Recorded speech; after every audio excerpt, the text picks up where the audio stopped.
অধ্যাপক গোলাম আজম রহমতুল্লাহ আলাইহি সৌদি আরবে গিয়ে ওই সময় যিনি সৌদির বাদশাহ ছিলেন তাকে বলেছিলেন যে আপনি বাংলাদেশকে স্বীকৃতি দেন।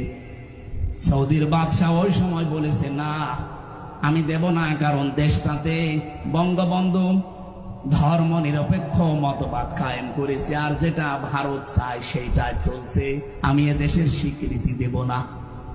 উনি ওই দিন প্রায় 1 ঘন্টা 10 মিনিট ধরে তাকে বুঝিয়েছিলেন যে আপনি শুধু বঙ্গবন্ধু আর ভারতের দিকে তাকিয়ে যদি দেশটার স্বীকৃতি না দেন, এখানে 92% মুসলমান বাস করে। এই মুসলমানগুলো আস্তে আস্তে দিন যত যাবে তারা ধর্ম নিরপেক্ষ মতবাদের এই চাপায় পড়ে শেষ পর্যন্ত ওরা আল্লাহর সাথে শিরিক করবে। আপনি কিয়ামতে জবাব দেবেন কি? আপনি জবাব দেবেন কি বলেন? উনি যখন জবাব দিতে পারে নাই, উত্তর দিতে পারে নাই, শেষ পর্যন্ত বলেছে ঠিক আছে আমি স্বীকৃতি দিলাম।